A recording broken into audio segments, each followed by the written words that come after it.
Έχεις σκεφτεί ποτέ ότι οι ώρες της ημέρας δεν σου φτάνουν για να κάνεις όσα θέλεις? Μήπως η ζωή σου είναι μόνο δουλειά και ύπνος? Μήπως δεν υπάρχει ισορροπία μεταξύ της επαγγελματικής και της προσωπικής σου ζωής? Μήπως εργάζεσαι τόσο πολύ που στο τέλος δεν μπορείς να αποδώσεις τη δουλειά σου? Δεν είσαι ο μόνος. Μία πρόταση ώστε να βελτιωθεί αυτό είναι η τετραήμερη εβδομάδα εργασίας. Και αυτοί που την υποστηρίζουν λένε ότι θα μπορούσαμε να δουλεύουμε μία ημέρα λιγότερη χωρίς να μειωθεί η παραγωγικότητά μας και συνεπώς ούτε ο μισθός μας.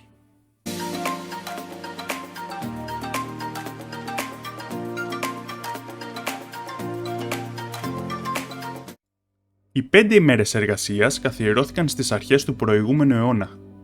Μέχρι τότε, οι άνθρωποι δούλευαν 6 ημέρες και ξεκουράζονταν μόνο μία. Σήμερα βλέπουμε πολλούς να υποστηρίζουν πως πρέπει να πάμε ένα βήμα παρακάτω. Να δουλεύουμε 4 ημέρες και να ξεκουραζόμαστε 3. Όμως, είναι αυτό πραγματοποιήσιμο? Ή μήπως είναι μία ακόμα φαντασίωση? Η τετραήμερη εργασία θα μπορούσε να πάρει πολλές μορφές.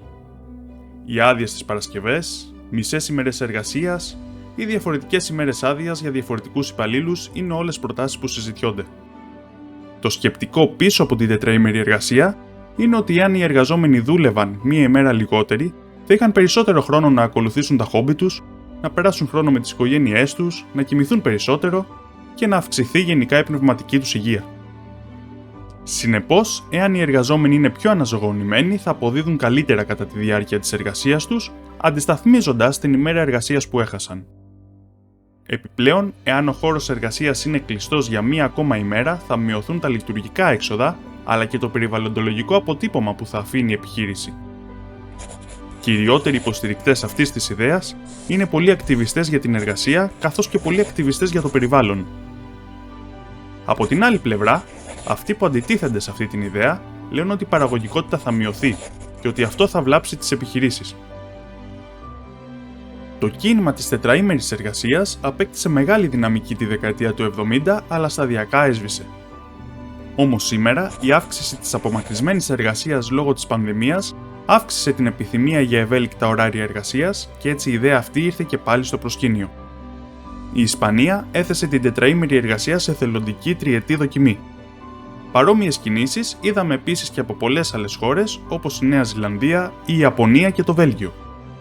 Σε επίπεδο εταιριών έχουν γίνει πάρα πολλές δοκιμές, με την πλειονότητά τους να έχουν θετικά αποτελέσματα. Ενδεικτικά, η Microsoft πειραματίστηκε πάνω σε αυτό και εφάρμοσε δοκιμαστικά την τετραήμερη εργασία στους εργαζόμενούς της στην Ιαπωνία. Παράλληλα, μείωσε και τη διάρκεια των meetings από 1 ώρα σε μισή, με ανώτερο όριο συμμετεχόντων σε αυτά τους 5 υπαλλήλους. Το αποτέλεσμα ήταν ότι κατά μέσο όρο, ο κάθε υπάλληλος αύξησε την παραγωγικότητά του κατά 40% και η κατανάλωση ρεύματος μειώθηκε κατά 23%. Αυτή και πάρα πολλές ακόμα πετυχημένες δοκιμές είναι απόδειξη ότι η τετραήμερη εργασία μπορεί να λειτουργήσει. Πολλές εταιρείες και πολλοί εργαζόμενοι απολαμβάνουν ήδη ένα καλύτερο σύστημα. Εάν μπορούμε να πετύχουμε τα ίδια αποτελέσματα δουλεύοντας λιγότερο, για ποιο λόγο να δουλεύουμε περισσότερες ώρες? Φυσικά, οι εταιρείες που έκαναν αυτές τις επιτυχημένες δοκιμές είναι εκείνες που είχαν τη δυνατότητα να τις κάνουν. Σίγουρα υπάρχουν κλάδοι που θα έχουν δυσκολία στην υιοθέτηση της τετραήμερης εργασίας. Ένα παράδειγμα που έδειξε αρνητικά αποτελέσματα είναι μια έρευνα στο Oregon το 2021, η οποία εξέτασε το σχολείο 4 ημερών. Η αλλαγή σε 4 ημέρες οδήγησε σε χαμηλότερα σκορ στα τεστ των μαθητών. Συνεπώς, θα πρέπει να δούμε ξεχωριστά την κάθε περίπτωση, τον κάθε κλάδο και την κάθε εταιρεία μέχρι να βρεθεί αυτό που ταιριάζει. Η τετραήμερη εργασία και οι 3 ημέρες άδειας ίσως να μην μπορούν να εφαρμοστούν παντού. Όμως, κάποια μορφή ευέλικτου ωραρίου και η μελέτη της κάθε περίπτωσης ξεχωριστά θα βοηθήσει παντού. Άλλωστε, το σημερινό σύστημα 5 ημερών και 40 ωρών την εβδομάδα είναι μια αυθαίρετη συνήθεια και όχι κάτι στο οποίο έχουμε καταλήξει μετά από έρευνα. Εάν κάνουμε την απαραίτητη έρευνα ώστε να εντοπίσουμε τη βέλτιστη κατάσταση, θα μπορούμε να αποφασίσουμε με αντικειμενικό τρόπο. Σε αυτή τη συζήτηση μπορεί να εστιάζουμε στην παραγωγικότητα και στα οικονομικά πλεονεκτήματα και μειονεκτήματα, και καλά κάνουμε, ώστε να δούμε αν αυτή η ιδέα είναι πραγματοποιήσιμη, αλλά θα πρέπει να σκεφτόμαστε επίσης ότι δεν είναι απλά ένα οικονομικό ζήτημα, αλλά και ένα ζήτημα ηθικής. Θα πρέπει να δουλεύουμε για να ζούμε και όχι να ζούμε για να δουλεύουμε. Επίσης, είναι κάτι που χρειάζεται ο πλανήτης μας. Σκεφτείτε πόσο θα μειωθεί η μόλυνση εάν οι εταιρείες καταναλώνουν 20% λιγότερη ενέργεια και αν η μετακίνηση των εργαζομένων μειωθεί κατά 20%. Και τέλος, είναι κάτι που χρειαζόμαστε εμείς. Σκεφτείτε πόσο μπορούμε να επενδύσουμε στον εαυτό μας με μία ακόμα ημέρα την εβδομάδα.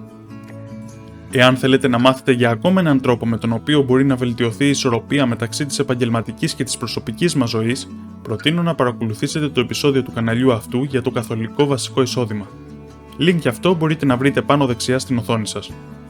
Τέλος, η τετραήμερη εργασία είναι ένα σύστημα που μπορεί να συμβάλλει στο πρόβλημα της υπερθέρμανσης του πλανήτη.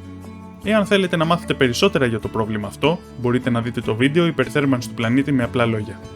Link μπορείτε να βρείτε στο ίδιο σημείο πάνω δεξιά στην οθόνη σας.